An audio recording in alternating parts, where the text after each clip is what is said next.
Once you've mastered the principles behind how the Big Score works, you can then put it to great use to make some supersized projects.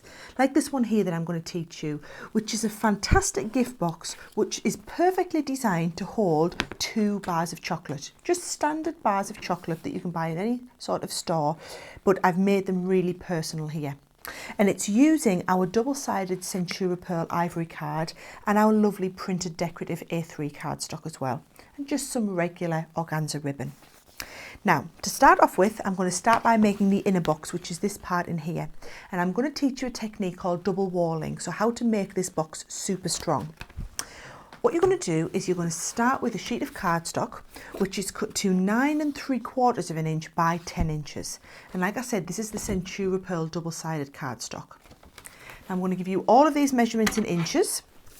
So we're going to use our Big Score board, and because we're going to do our double wall box 3/4 of an inch high, you need to score at 3/4 of an inch for the first wall, and then at 1.5 inches for the secondary wall. Okay? So let me show you that again. On all 4 sides, we're going at 3/4 of an inch, then at 1.5 inches. Now, because this is a double-sided Centura Pearl, I'm using quite a lot of force and pressure to press on here because I know I'm highly unlikely to tear through the cardstock because it is a 300 GSM base card with a double layer of coating on here. So once we've done that, we do what's called folding and burnishing the crease lines, okay? So that's when we use the side of the tool to really strongly rub over the sides of these pieces of cardstock.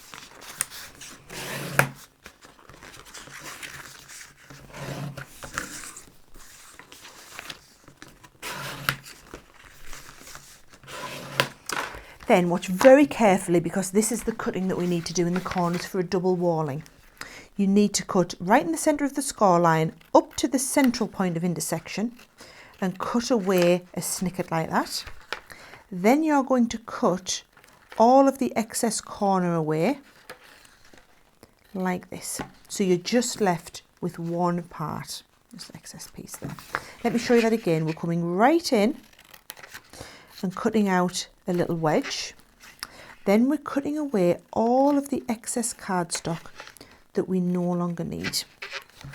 So you do that on all 4 corners, and once you've done double wall boxing a few times, you'll find this starts to get a little bit easier as you know exactly where you're trimming to.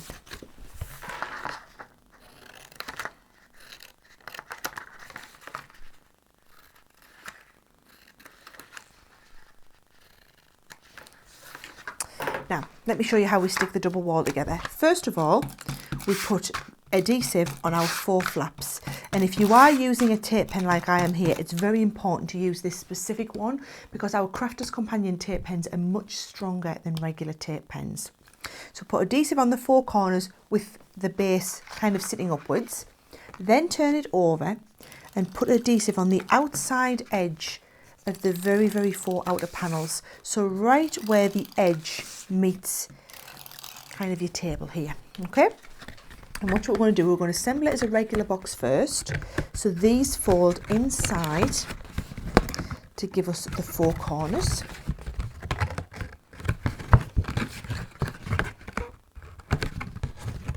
And then these panels fold inside and stick down like this. And they hide the workings in the corners as well, so they just make your box look even more professional. Now that box is now the perfect size to fit your 2 bars of chocolate. Let me show you what I've done. I've just to make it a little bit neater inside, I've done another base edge and I've just stuck on some of the decorative cardstock and tied the ribbon ready to be able to hold that in there. So that will just sit inside the base of my box. So there's the inner part ready to go. Now if I put that to one side, now we're going to do the outer wrap. So the outer wrap, you're going to use your cardstock, and this is a full sheet of A3 which I've cut just 1/8 of an inch off the length. So I've really just trimmed a tiny little bit off the length, and I've cut the width of this to 8.5 inches. So you get quite a significant piece left over which you can use for another project. So it's 8.5 inches wide and it's the full length of A3 less 1/8 of an inch. Then bringing it back onto my scoring tool, I'm again going to work in inches. And first of all, on the two sides, because I'm going to further strengthen this again, I'm going to score all the way down at 1/2 inch. And this is where having a big scoreboard really comes into its own, because you can score the full length of A3 all in one go. Right, then on the shorter edge, we're going to start off by scoring 1/2 inch. And then we're also going to score at 7 3/4. Turn it right around, score 1/2 inch, and again 7 3/4. And that gives us the spine, okay? Now, doing the same again, I'm going to fold and burnish. Now notice when I'm folding, I always fold away from myself. So wherever you've got the score line, whichever side you've done the scoring on, and if you're not using a double-sided card like this, I recommend that you always score on the quoted side. So you would score on the quoted side and then turn it away from you and do the scoring away from you like that, okay? And then the same in the centre, one score line followed by the other, okay? Then what we're going to do is just cut some little notches. So we're just going to notch into these corners like this, okay? And then cut right across the corners like that. Notch into these corners.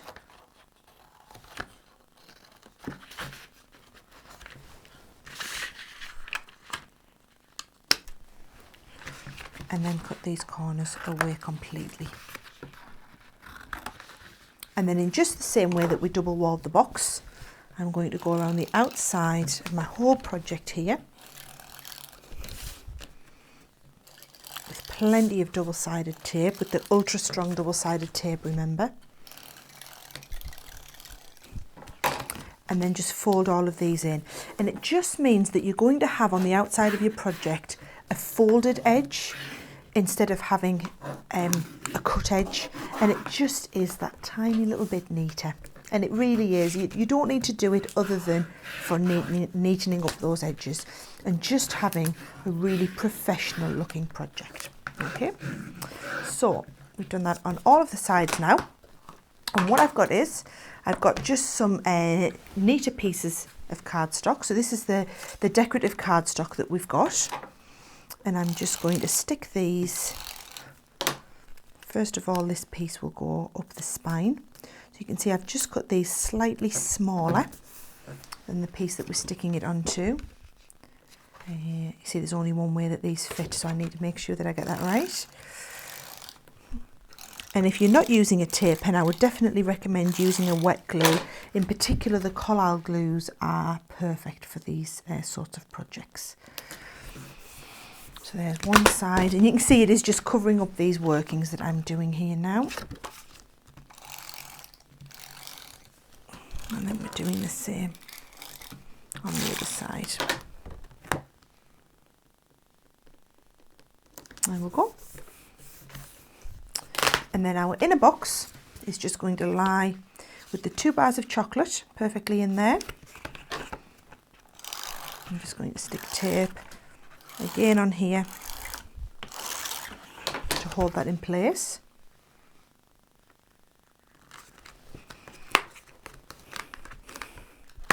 And then when that folds over, I've just done a decorative element for the front. And notice that I've already stuck my ribbon onto here, because you want to trap the ribbon in between the two elements. So this one is going to go like this on the front, and then you just add a final piece on the back there, again just with the ribbon, just to tie the whole project closed.